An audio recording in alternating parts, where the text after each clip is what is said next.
Yo, what's up, Hockey World? What's up, everybody? Hello, everyone. Welcome to the NHL Review Stanley Cup Edition Part 2.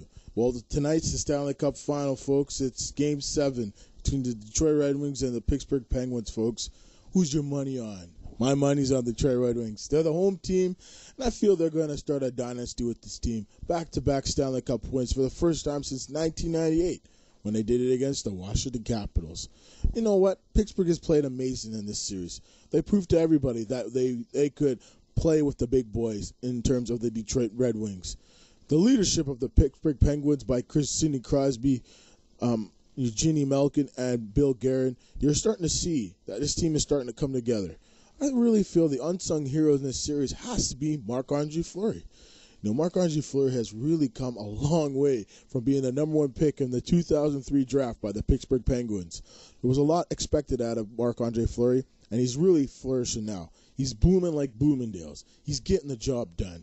He's showing that, in the end, folks, sometimes it takes courage. It takes heart. It takes determination. It takes going to the minors, finding your game, coming back from a serious injury, reclaiming your star status as a number one goalkeeper.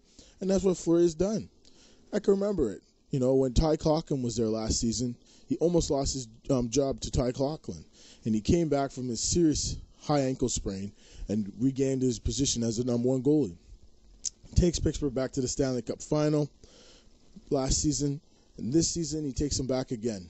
Now he has an opportunity in winning them a cup for the first time since 1992, led by Tom Barrasso. So now, you look at this team tonight, the Pittsburgh Penguins, you say to yourself, I mean, anything's possible. Anything's possible in this world. Last night I watched the Orlando Magic lose against the Los Angeles Lakers. But the Lakers are showing the experience, the confidence, and the leadership of Paul Gasol, Kobe Bryant, and Derek Fisher. Thanks to Derek Fisher, they won the game. Derek Fisher showing that he's a clutch player. And that's what happened in that game. That's what's going to be needed tonight if Detroit's going to win it. Clutch players such as Pavel Datsyuk, Marian Hossa, their hired gun they brought in the offseason. Can he deliver the goods? Can he score a few goals to get this team a win? I mean, that's the key. You know, sometimes, you know, it goes unsung, but your unsung heroes have to show up. Your star players have to earn their paychecks. This is where it's the money game. Unrestricted free agency is just around the corner, folks. And now I got some more news and notes from the NHL. According to Spectre Hockey, this is according to the Ottawa Sun, Bruce Garrick is reporting that Danny Heatley, well, there's some teams out there that really want to make a trade for him.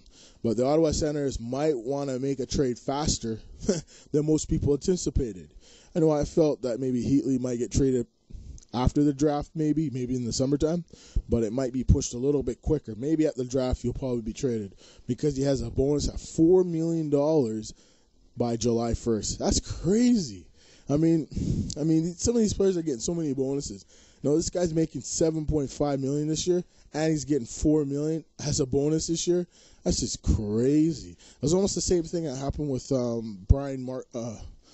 Brian McCabe of the Toronto Maple Leafs when he was in Toronto. It took a while to make that trade happen because with Florida, because of his bonus he had in his contract. It's ridiculous. These guys are getting so much money.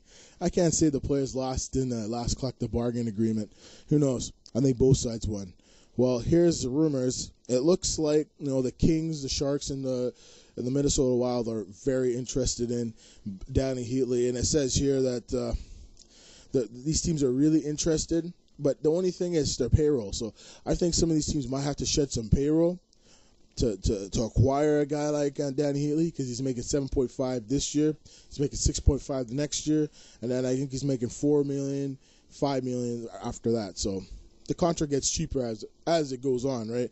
So it's all like front loaded type deal. So he has like 5 more years at a lot of money. So there's a lot of teams are scrambling to make that type of deal happen. But I think the LA Kings have a good chance of making this deal happen. But don't rule out Vancouver Canucks and the Calgary Flames. I really feel these two teams are desperate for goal scoring. And especially with Mike Camilleri leaving the Calgary Flames, they're going to need someone to replace his goals. So, it's not bad replacing him with a 50-goal scorer to go with Joe McGinley. There's no doubt in my mind.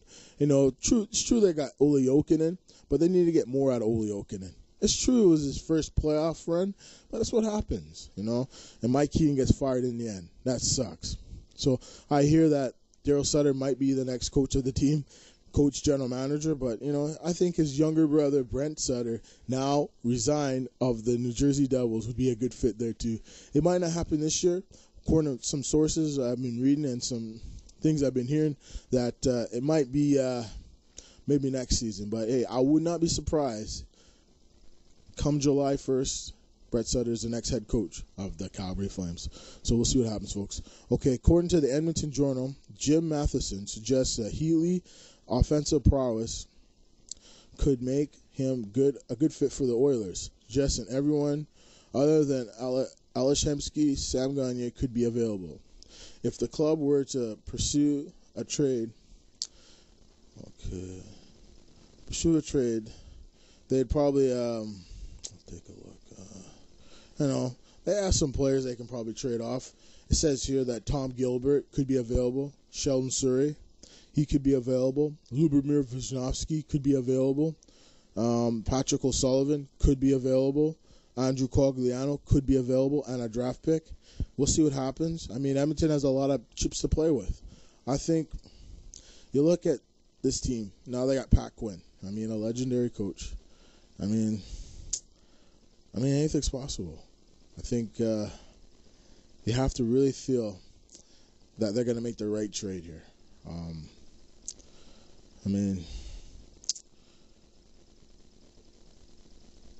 It's going to take the right move to make here. But I look at Edmonton's situation. They do need some goal scoring. They need someone to help out Ales Hemsky. So I wouldn't be surprised if they get Healy, but I wouldn't be surprised if they go out in the offseason and go grab themselves a winger. Maybe Mike Camilleri. Maybe we'll spend the money on him. Or if Marian Hossa doesn't re-sign with the Detroit Red Wings, maybe go after Marian Hossa. I think that's what's going to probably happen. So I got one more news on the Vancouver Canucks, Daniel and Henrik Sedin. It's looking like the negotiations are ongoing between the Sedin twins and Mike Gillis. You know what, folks? You want my personal opinion on this situation? I really feel if the Vancouver Canucks are going to resign the Sedin twins, it's going to have to be a sweetheart deal. It can't be so much of a pay cut, but it has to be something reasonable. But going back the years, I mean, you talk about agents, right? Like player agents. Look at Mike Gillis and J.P. Barry. Good friends. That means good friends usually help out one another. So that means maybe, just maybe, I could be wrong. The Vancouver Canucks will sign the Sedin twins in 2 weeks' time. So, hey, I don't know what's going on. I only could say I really felt the Leafs might get these guys, but, hey, in the end, you never know. It could be friends making a deal for one another, helping out one another, and I think it will be a friendly type of deal. The Sedin twins will probably resign with Vancouver Canucks, so they'll lose a lot of money. So they're going to have to sign some players real cheap this offseason. We'll see what happens. Hopefully they can bring in the Niedermeyer brothers too, but they're going to have to take a huge pay cut to come to the Vancouver Canucks and maybe bring back Todd Bertuzzi and Brendan Morrison. I think that would be good fits for the Vancouver Canucks. And it looks like Ian LaPerriere is going to probably resign with the Colorado Avalanche, what I'm hearing from Adrian Dater of the Denver Post. So we'll see what happens. Oh, actually, he might not resign with them. He rejected a one-year contract at $1.15 million. So it looks like he's going to be a free agent. So I got that one wrong. Sorry, folks. So that's all the news I got right now, folks. But, keep watching, man. The Stanley Cup Finals tonight. It's going to be awesome. It's going to be great. And that's what it's all about. My name's Mark Spencer, and you take care, folks. Thanks for watching, and enjoy today. Today's Friday, June the 12th, 2009. So long, everyone. We'll see you next time. Bye-bye.